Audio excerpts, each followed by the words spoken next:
So I'd like you to just relax into this body, the island of your body, and feel as if you are a part of a beautiful chain of islands, but you are you.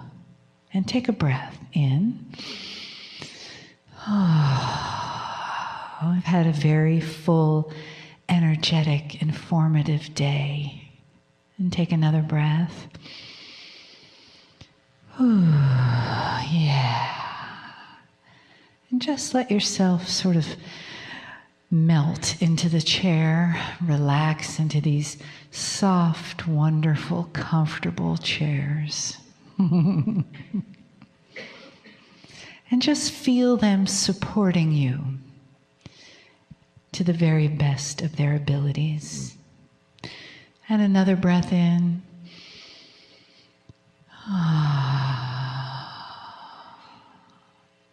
Feel your feet resting on our beautiful Mother Gaia.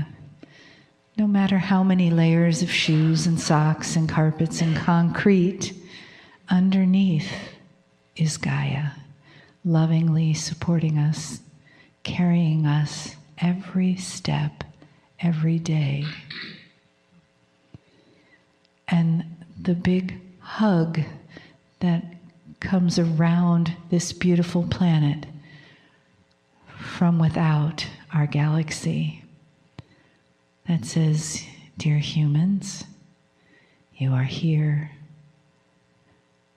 We love you. You're doing a great job. And welcome the energy,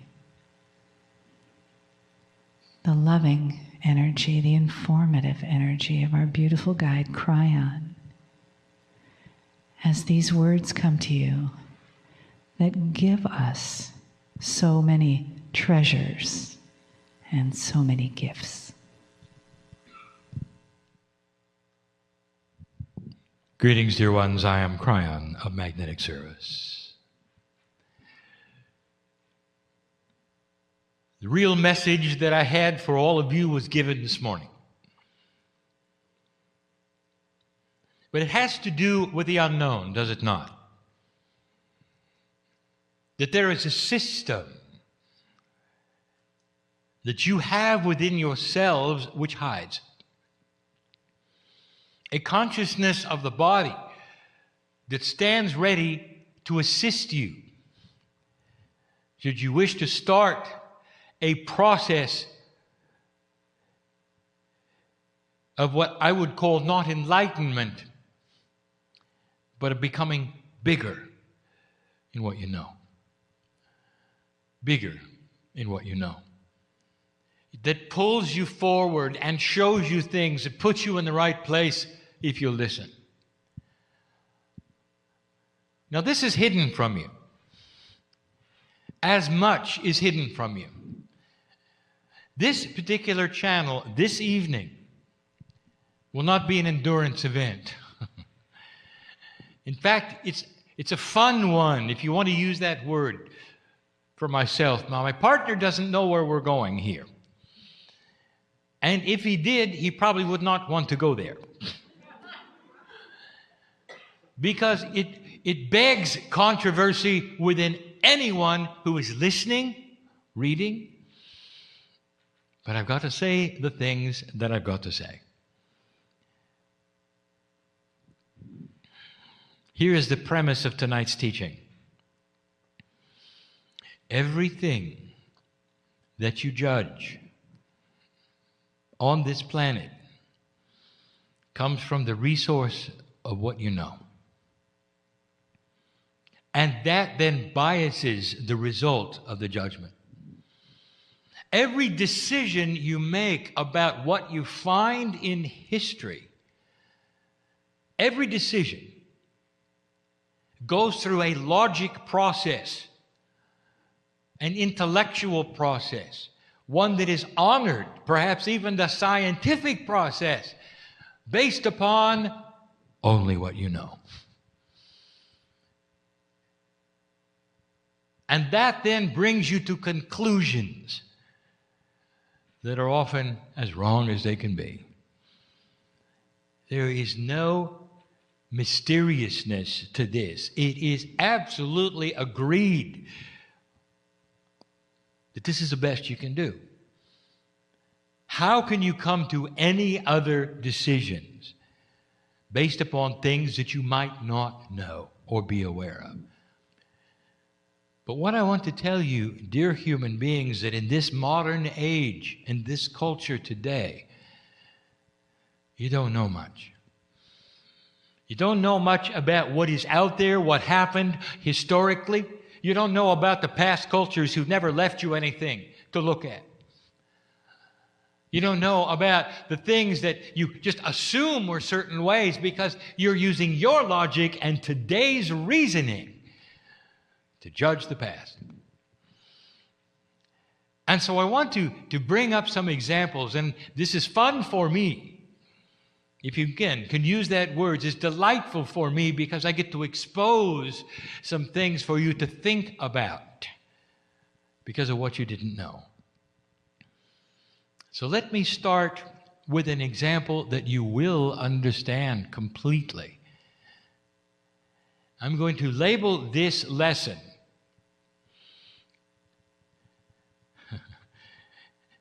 Ancient Energies Frozen in the Past. Ancient energies frozen in the past. Dear ones, cultures come and go. They learn certain kinds of things that are usurped by other cultures who can do it better. And the one culture will often drop the thing that the other culture doesn't need anymore. And in the process, hundreds of years will go by without the internet, nothing to look up, nothing to see, and these things are forgotten. Imagine for a moment you're a caveman. Imagine for a moment that as a caveman you come across a capsule from the future. And in that capsule, and my partner is giving me this now because he knows where this is going. In that capsule is a Sony Walkman. Now this is an audio cassette player. What does the caveman think of it? Has no idea. Absolutely no idea. Has no concept of what it might be. None. Now turn the page. You have a 7 or 8-year-old at home, and you give them a package, and in it is a Sony Walkman. They will have no idea what it is. And if you told them that it was a music player, they still would have no idea. They'd push the buttons, they'd open the case, they would look at it, and there would be a frown. No concept. And then if you went so far as to tell them what it was and what it did and show them a cassette that actually could create and contain an entire album of music, they would roll their eyes. Because they've got a device, a fraction of that sound, that size, it'll play 100 albums of music. It's not in their consciousness. They have never seen it. The cassette player, frozen in time. The ancients don't know what it is, and the kids don't know what it is. What's going to happen to that? If you removed the internet, it would be lost. The whole process of what took place in those years that would play music in that fashion, the technology, the reasoning, the science would be gone. Today you archive everything. And so this day, that will not be lost. But that's not what I want to talk about. That is the example that I wish to talk about. A technology frozen in time. One that is no longer used, but forgotten. Is it possible that there are others?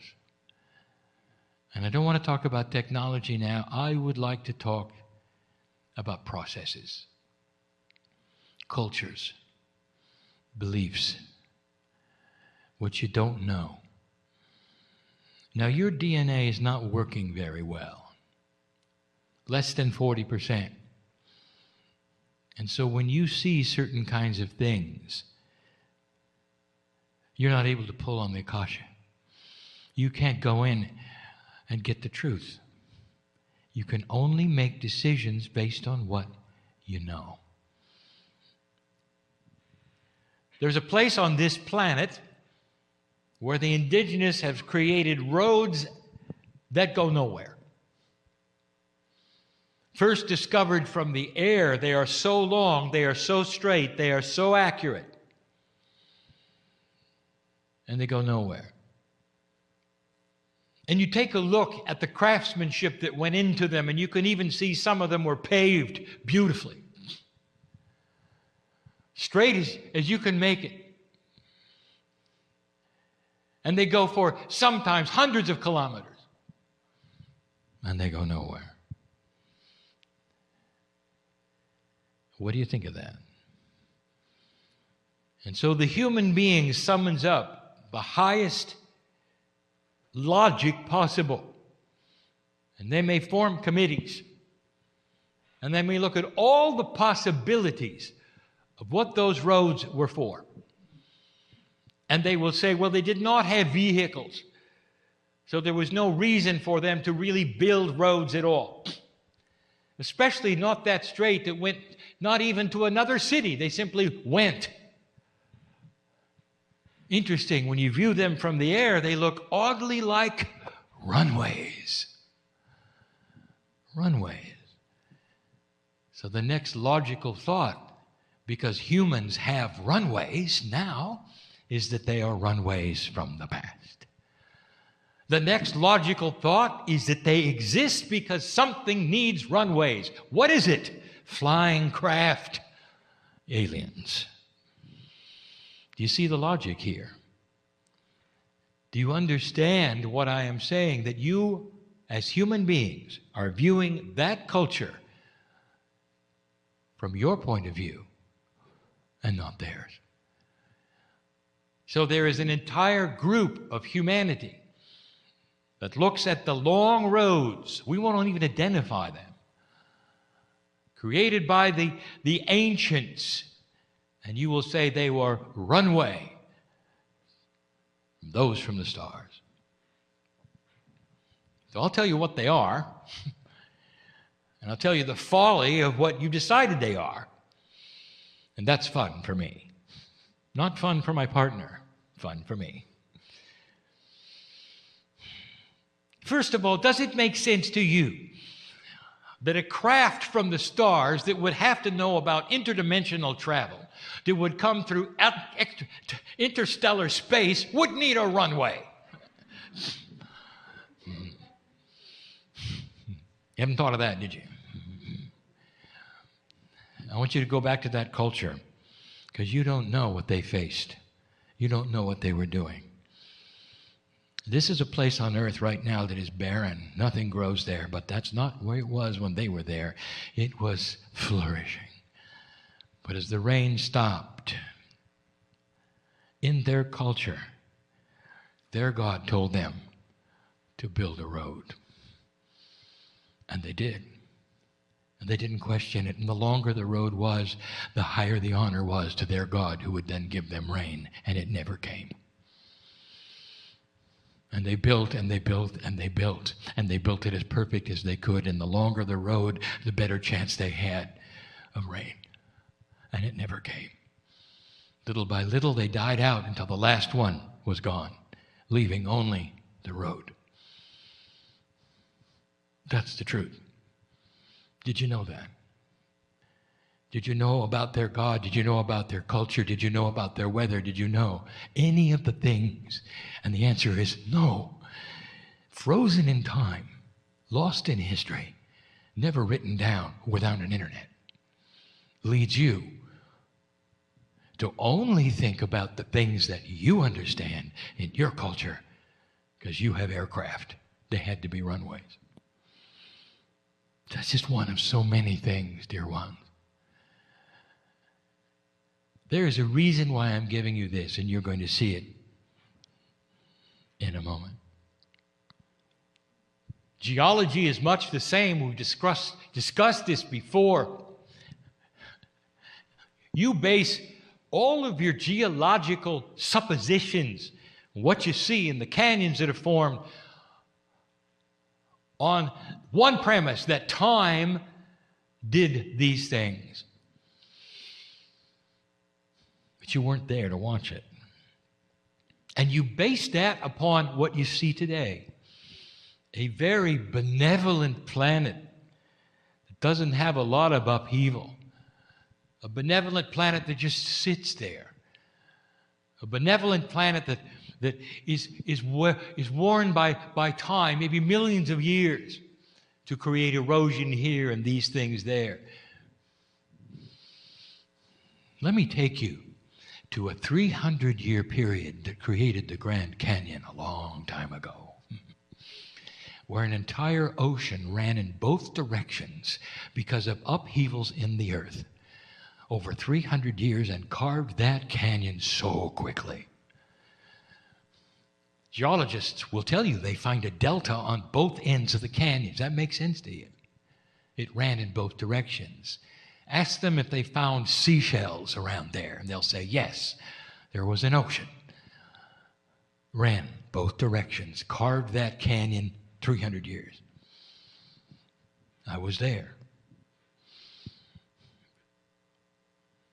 You can only decide that based upon what you know, not what you don't know. And geologists don't know that. And they don't have that within them to even suppose it, because there's no evidence, because the timing is not apparent yet. There will be some things that they will discover which will lead to this. You watch. Someday they will admit that the entire thing was short-lived and happened very quickly.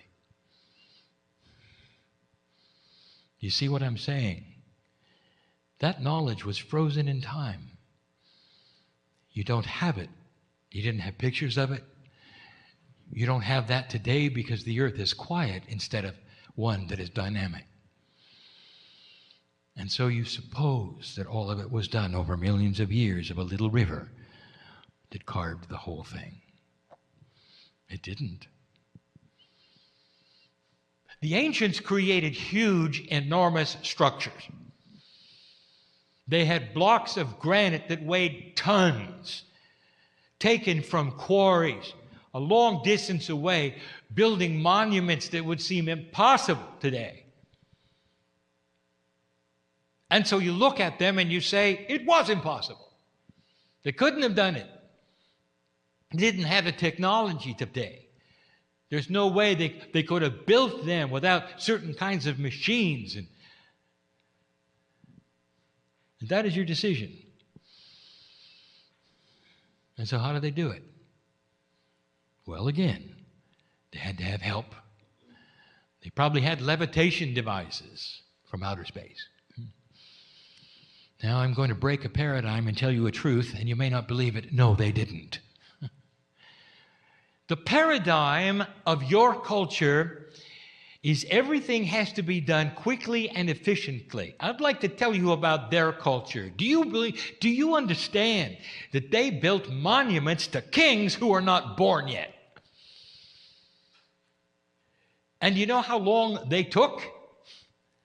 Lifetime. Do you know how many men were involved? Hundreds of thousands. Take this block of granite over there. It's fine. Take a couple of years and do it inch by inch. Pull it with sticks and ropes. We don't care how long it takes. Sometimes they were slaves. Oftentimes they were not. They were voluntarily there to help their king, the one who was in the womb of the queen. The one who would have a pyramid, perhaps, or another kind of a structure, perhaps, when he died. And they would give 2-3 weeks a year all over the country.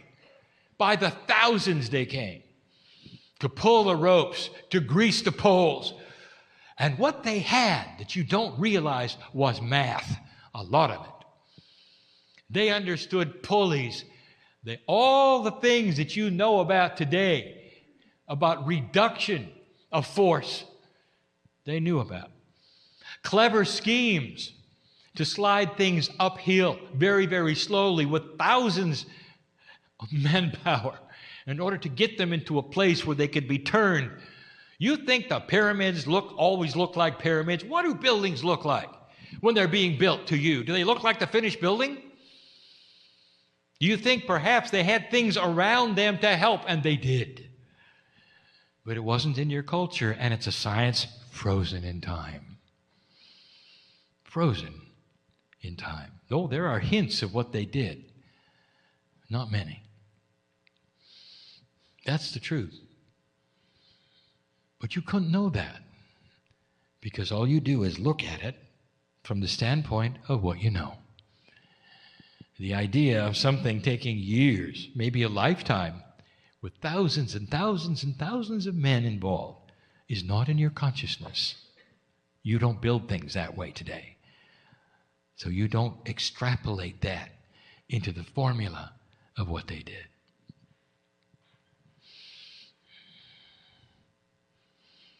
We told you that the Lemurians had temples of rejuvenation on the top of Hawaii. It was one mountain, lifted up by the bulge that took place. There were glaciers up there. That bulge was there for thousands of years. Even before the Lemurians got there, it was there.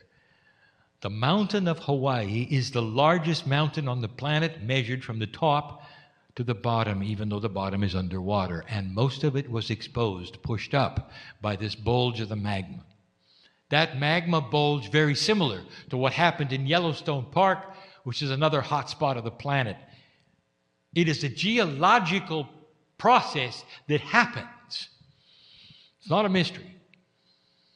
And it put the mountaintops above 30,000 feet.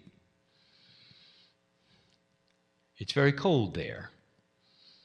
And for a very, very long time, it was cold there. When you have the temperatures of minus 50 centigrade, and you have them for many, many, many years, you have something extremely cold. Now, the Lemurians used that super cold technology without electricity, without the knowledge of anything except chemistry.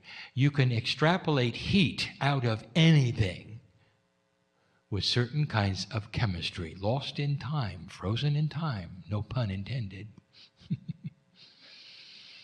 They used super cold technology to create a quantum event on the top of the mountain, and that created the temples of rejuvenation, and they changed DNA with it. They were able to actually manipulate mass through super cold technology. You are just discovering it today. But there are those who would say it's impossible. They could not have done these things without computers, without electricity, and you name it, all based upon what you know today to be your reality and not what you don't know. I'll give you the final one. And that's what we want to talk about. Dear human being, you think you know a lot about health, don't you? You got the most modern science, but there are things you don't know. Can you imagine being part of a health system that didn't know about germs? And then when that discovery took place, everything changed. Can you imagine what it might have been like on the battlefields, even with the best doctors, without the knowledge of germs? No matter what they did, the troops died because they didn't understand about sterilization and microbes or any of those things. Nothing. until they got that information, and then suddenly it all changed. So here's the premise of the day. Is it possible, dear human being, that you've lost something along the way? Do you have any idea what's in the forests of this earth? The shamans knew. They could heal almost anything. Gaia cooperates with certain kinds of energies, and the shamanic energies of the planet were very invested into knowing about what I will call the chemistry of the plants.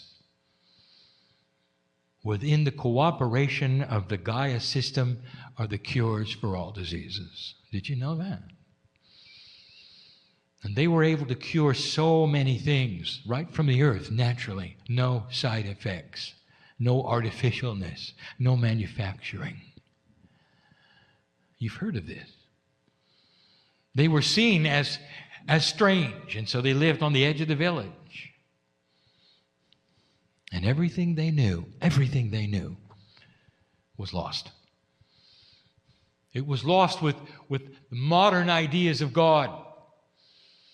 It was lost when they would heal somebody and it wasn't understood, and so they became evil. Completely gone. Now, here you sit. It was frozen in time. And now everything you have is artificial. Almost. Now, here is the crux. My partner today did something I asked him to do. He spent time presenting to you what the new human being might look like. When you start to increase the percentage that DNA is operating at, you start to have the premise of children capturing the Akash, no longer having to learn to walk or to read. And they're doing it within a small amount of time, less than 2 years old, because they are remembering what they already knew. Now, this is new. So let us go to the next step. Old soul, how many of you were shamans? Are you starting to understand this? Coming from the old soul group, in the next 2 generations of this planet will be a remembrance of frozen technology. You'll remember the chemistry that extracts heat. You'll remember the botany of survival.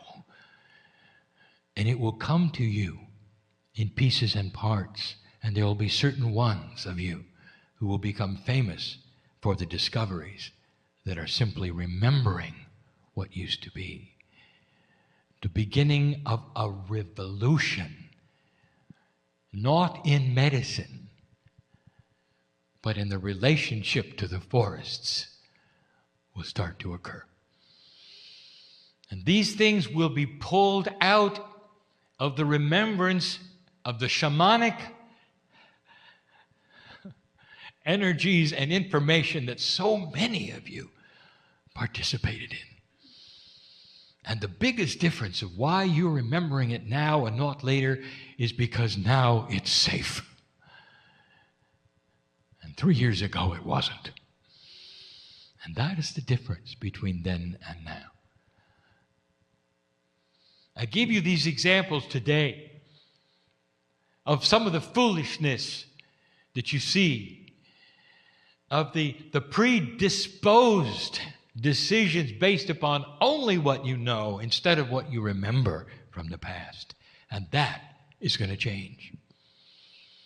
The higher the DNA starts to work, the more remembering will take place.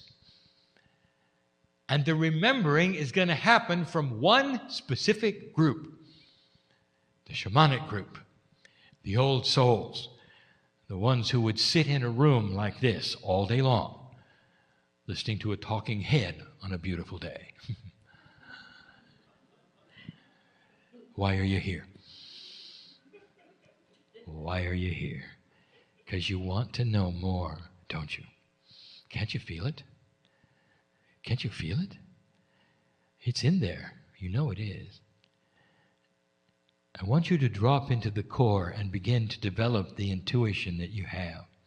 Dear ones, the old souls, not the ones who are yet to be born, but the ones who are here, are going to find these things, are going to present these things, remember these things, start to use these things.